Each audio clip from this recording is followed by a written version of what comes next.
This AnKing video is my post step 2 thoughts, and this is a video I uploaded after I did it live on Instagram.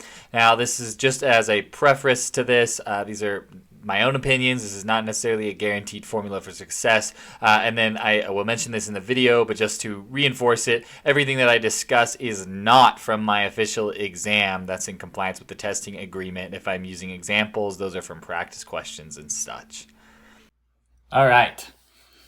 I'm live now here. I'm still getting used to this. I'm not very good at it. Oh boy, I'm gonna shake all over the place.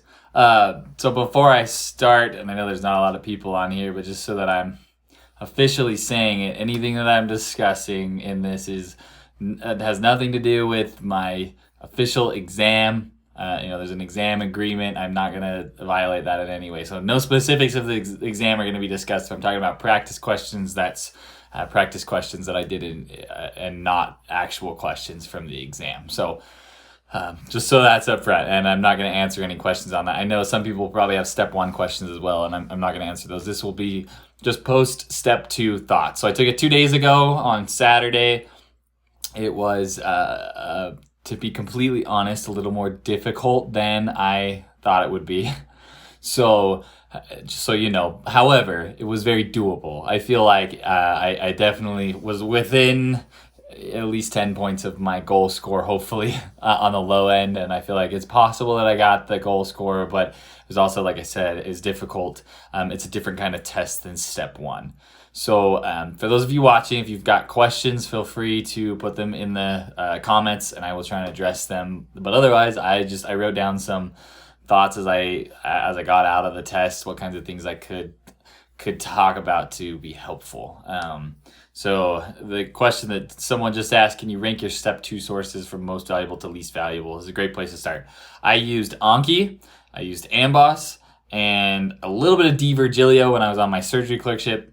And then I used UWorld. That's it. That's all I used over my 3rd year. And I mean, obviously up to date and stuff when you're in the clinics. But what I basically did was I did each rotation. I did the Ambos questions. I just did the 1 through 4 hammer questions at first. And then as I got all of the 1 hammer ones right, then I switched and I was just doing 2 through 4 hammer Ambos questions.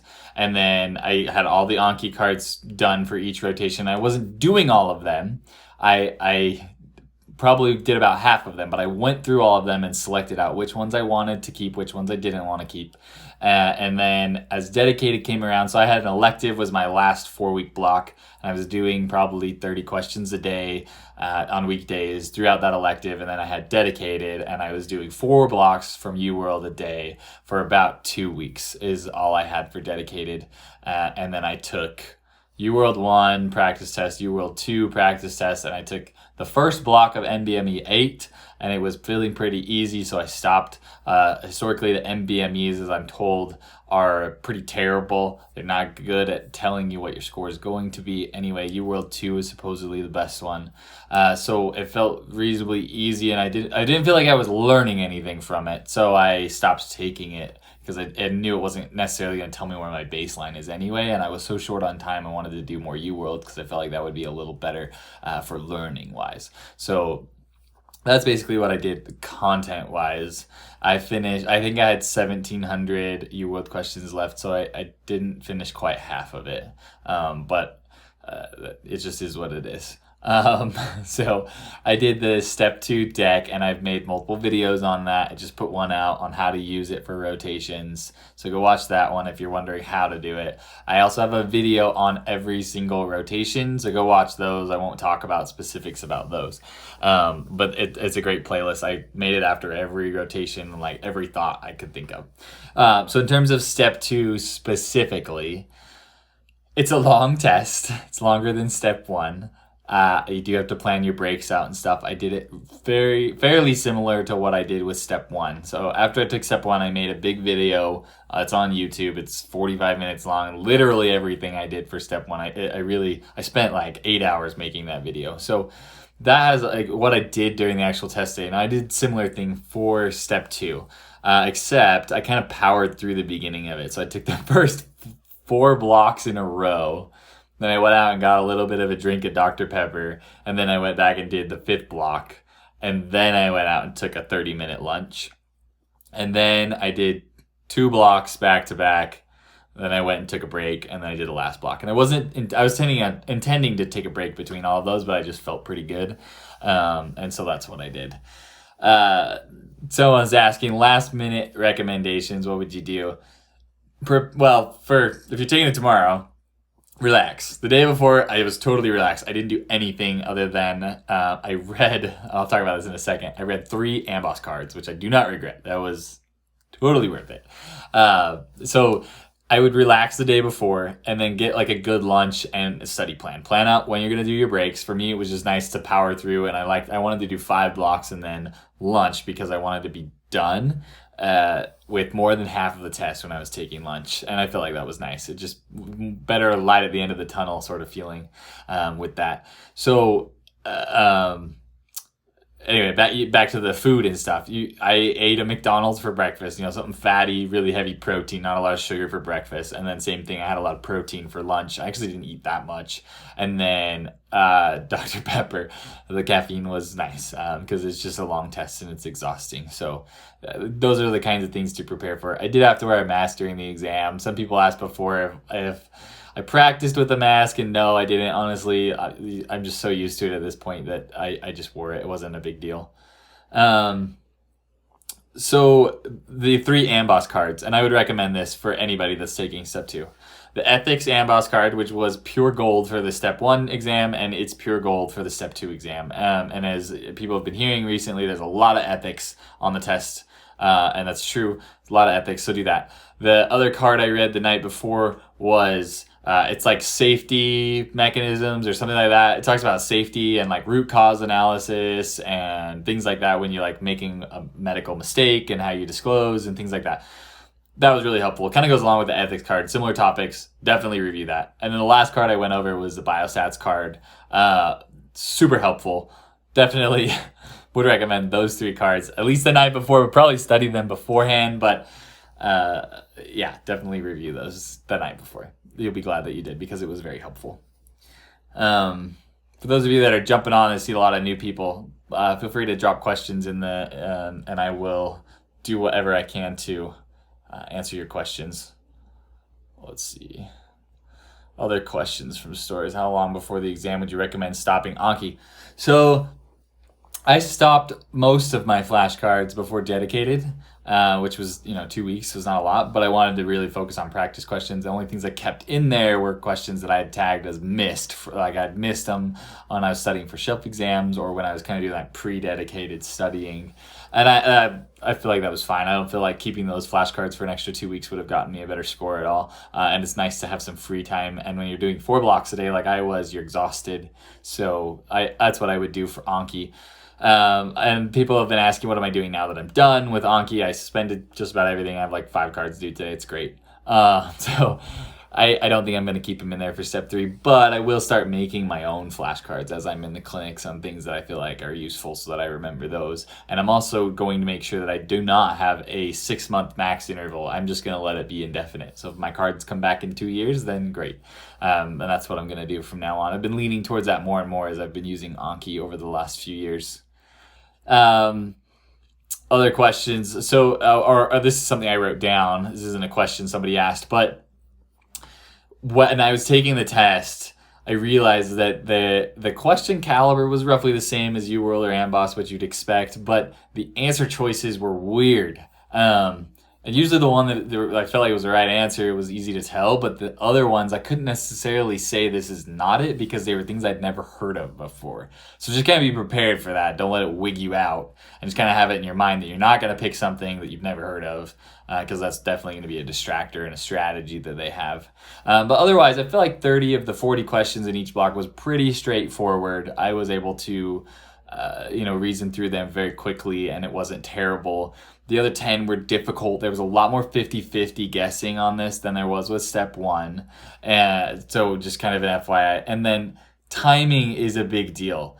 Just be ready for that. If you're a slow test taker, there are a lot of questions. And they're long. It's like a full paragraph, and just be ready for that. It just is. Let me look through a few of the questions here.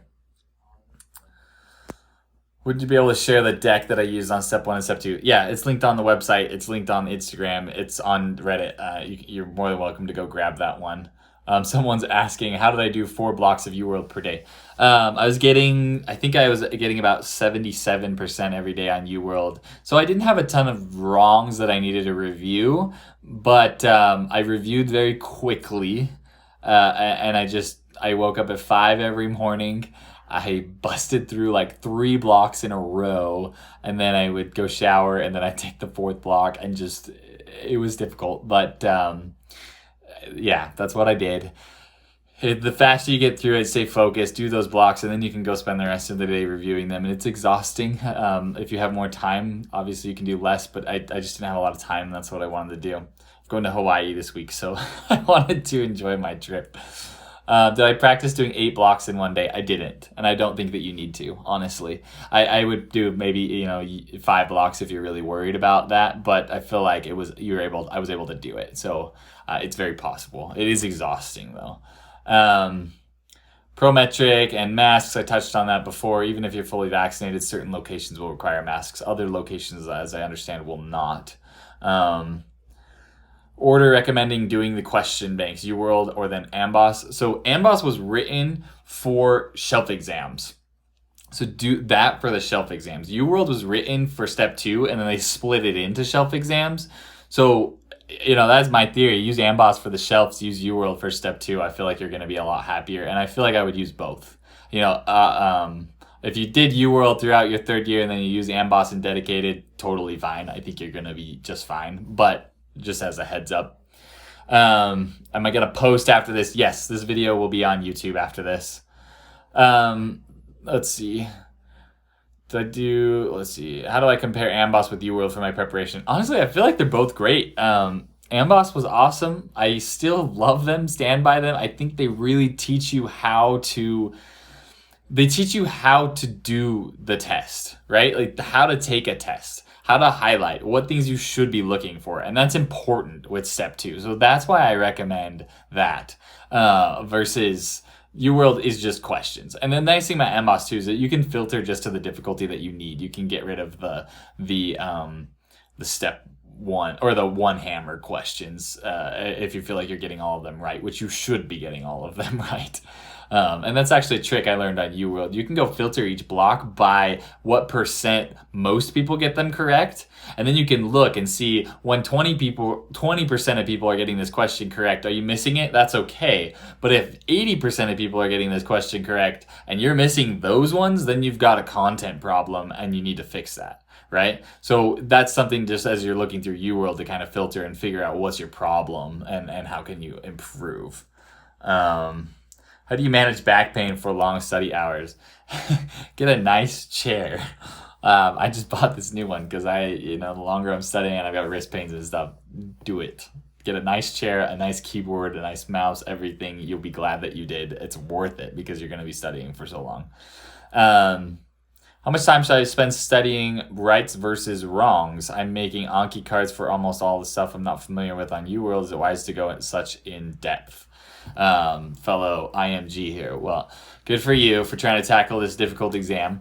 I would spend like a 1-to-1 time probably, but you don't need to go through all of your rights. As long as you got a question right for the right answer, or right reasons, you're good. If you get something wrong or you get something right for the wrong reasons, then you should review it.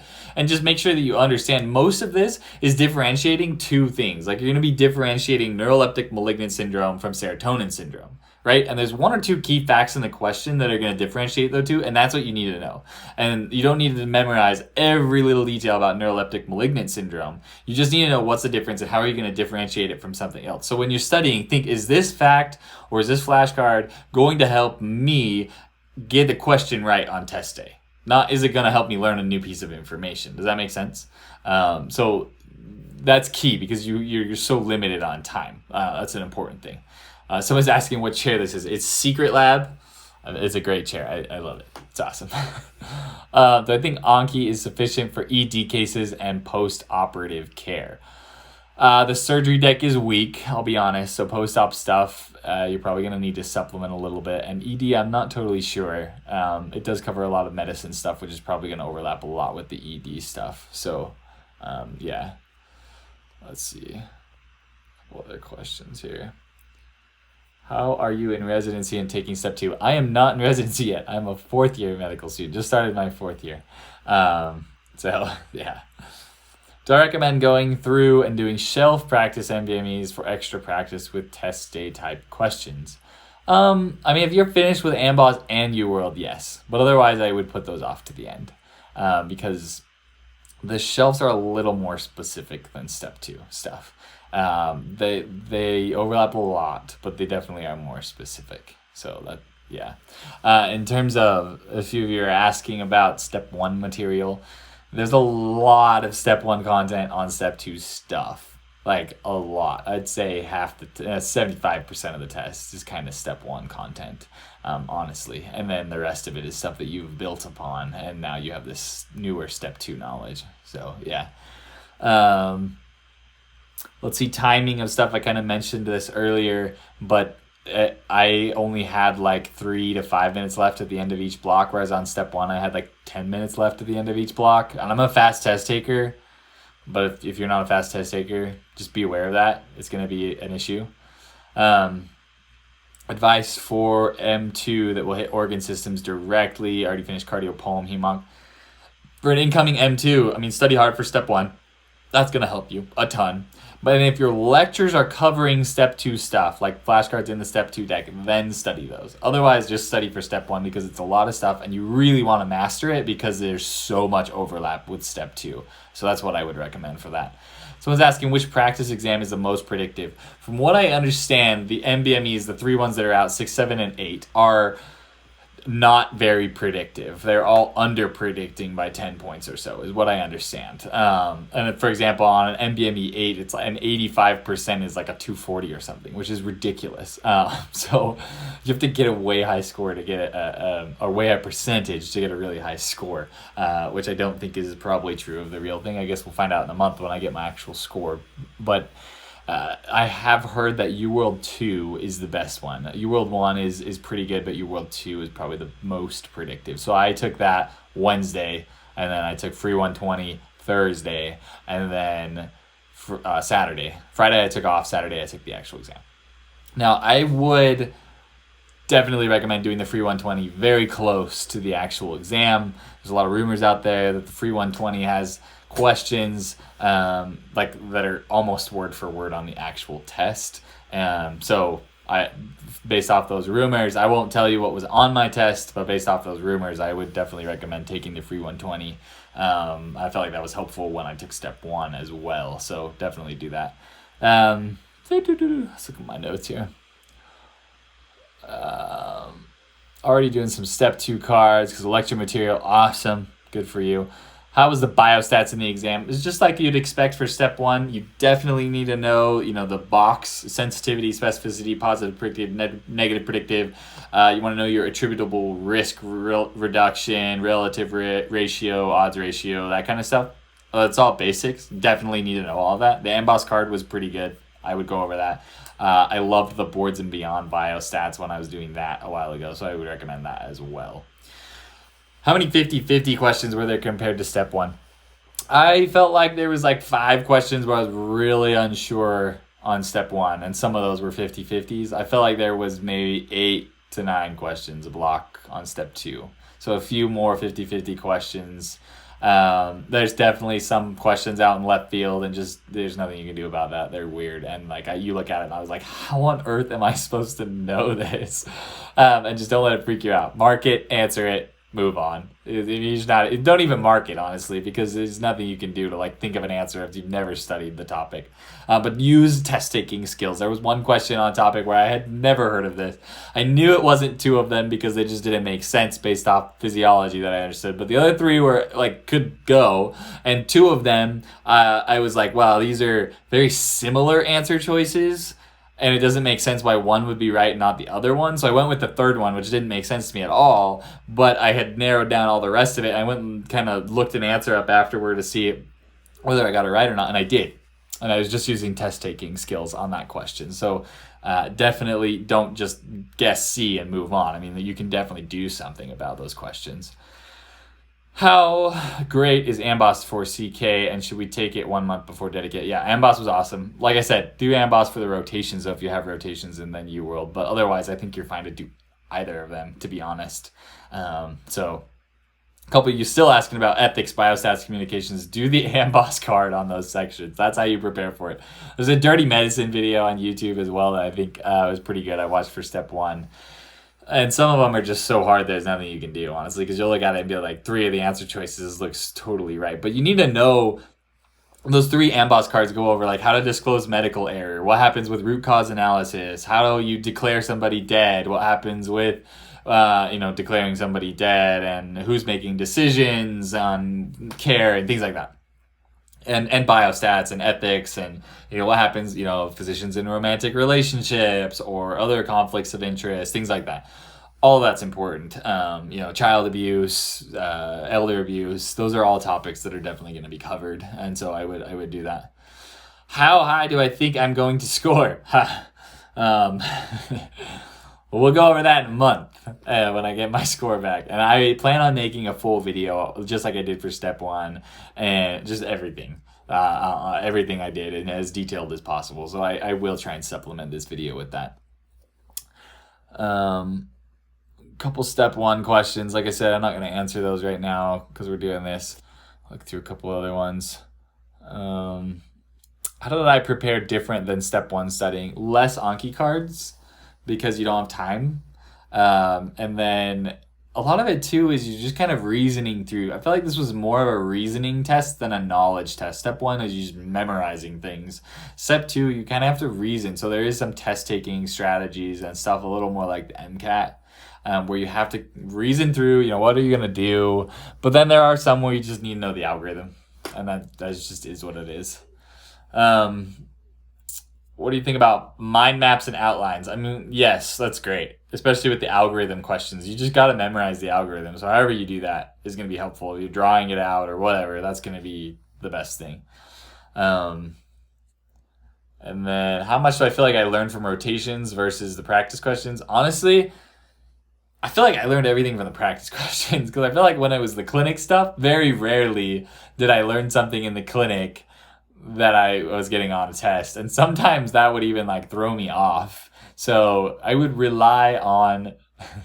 definitely rely on the practice questions, not what you're seeing in clinic, but learn the stuff in clinic, because that's important for real life and being a doctor and stuff like that.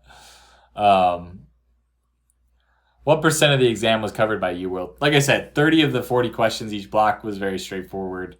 Another 6 or 7, I'd say, definitely was covered by UWorld. It was just more difficult. Some of it I had forgotten or just not studied in a long time. And then there were 2 or 3 oddballs every block. Yeah. So just be kind of prepared for that.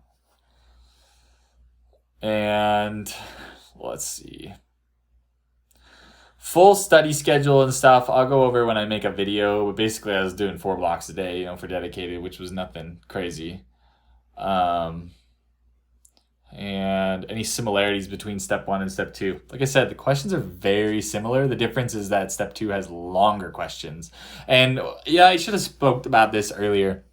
But what it is it's that you're getting every detail of the patient. You're getting the temperature, the BMI, their labs, everything on every patient for the most part. And you have to sort through that. Whereas on step 1, they would just give you the stuff that you need. So you practice and be really good and memorize those values. You need to know what a normal value is for a lab test, because you need to go through really quick and just highlight they've got a fever, they've got hyponatremia, and something's weird with the urine, right? And you just need to highlight what's wrong, so then you can start processing it, because you do have to read through that stuff pretty fast. It's still a minute and a half per question, which makes it awfully fast. And that's what I would recommend. Highlighting the questions is the key. If you can highlight the right things, you will get the question right. I've said that for years. It's true, especially with step 2, because they will always put in some sentence that leads you to one answer or rules out one answer or whatever.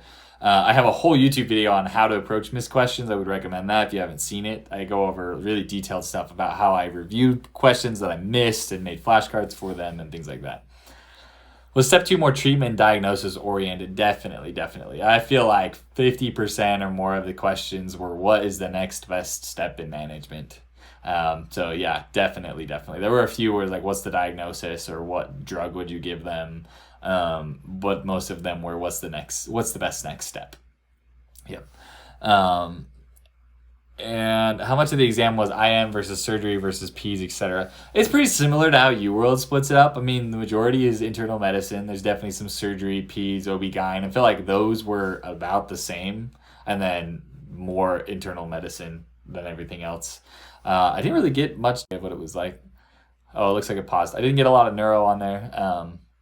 But otherwise, everything else felt the same, other than medicine was definitely overrepresented. What do you recommend if you don't have time to get through all of step 2? That's fine. Go to the practice questions. That's going to be your best bet. Like I said, this is more of a reasoning exam, a lot of reasoning, and so that's more important than learning the content. And if you're missing content questions, then you just review that content. That's going to be your best bet. Would you recommend creating Anki cards when being in lecture? Yes and no. I most of the time would pull flashcards from the deck, and if there were things that I was like, this is not covered, and I feel like it's going to be tested at school, or on the shelf exams that it's not in the deck, then I'd make my own flashcards, and so I would do that. Yeah. Let's look at a couple other things here I wrote down. It looks like it covered most of what I had written down, so go ahead and ask your last questions here if you've got other things, and I'll try and answer them.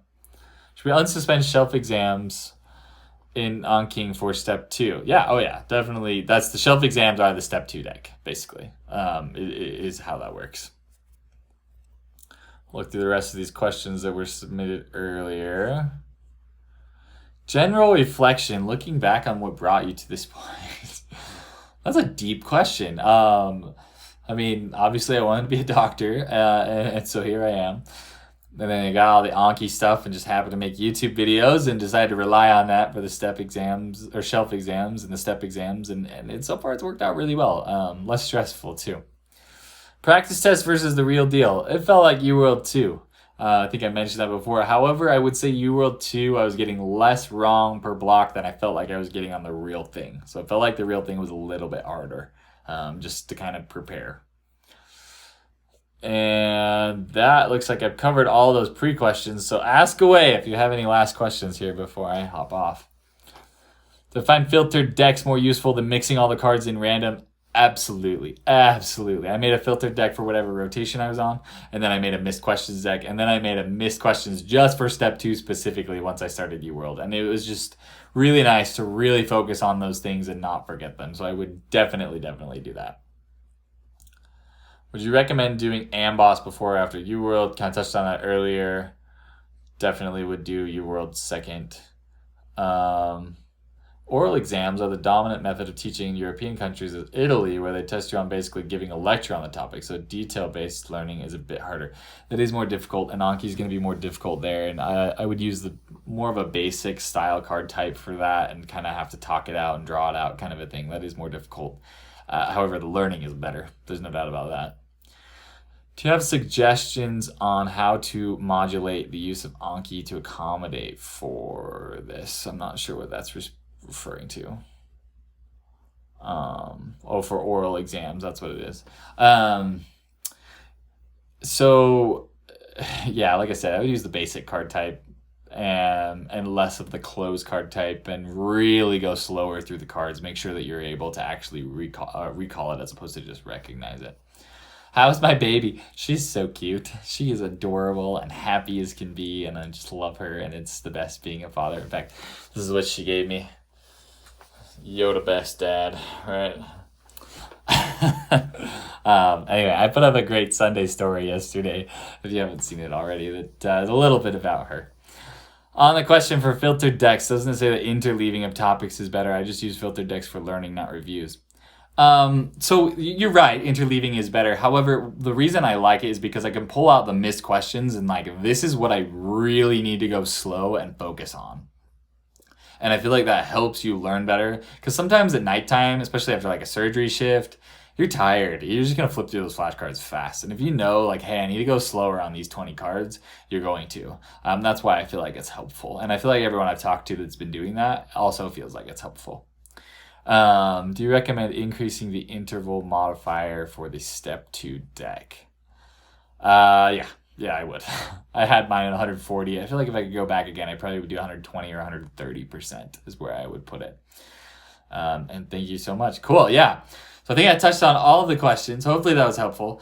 Like I said, in a month, when I get my score back and I can vouch for how well I actually did, I will be glad that I'll make a video about things, and I'll be planning it over the next month so that I can get it out. I just want to make sure that I'm not bombing the test, that I'm actually doing well, and so these are methods you can rely on. There's a lot of social media influencers and others that do not they share a lot of advice, but then they're scoring very low on their exams, which is great if you just want somebody to help you feel better. But if you're wanting to know how to get into the 260s 70s like I am, because I want to get into a competitive residency, I want to show you these are the methods I used and this is the result that I got. So I will make a full video on literally everything I did, as detail oriented as possible, to help you out. And that, like I said, I'll be hopefully a month when I get my score back.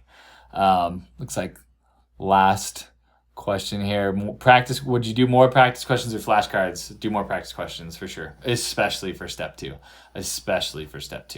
And then still thinking about dermatology. Yes, that's my plan, is to do dermatology. So, well, that's everything. Thank you everybody for watching. I love it. Appreciate all of your support and help. And I'll put this up on YouTube if you didn't get to see the whole thing. And then feel free to ask questions and stuff. We've got our Patreon, our memberships. If you want to, individualized help, you can email us basically, and we will answer your questions on a daily basis and help you out based off of our experiences going through all of this, how to use Anki more effectively, practice questions, all of that. So let us know. Anyway, thanks everyone. Thanks for learning with the AnKing. Be sure to subscribe to our YouTube channel here, as well as follow us on Facebook, Instagram, or Patreon. That is at AnKingMed. Also, feel free to reach out via email or check out our website, ankingmed.com, for more tips and tricks.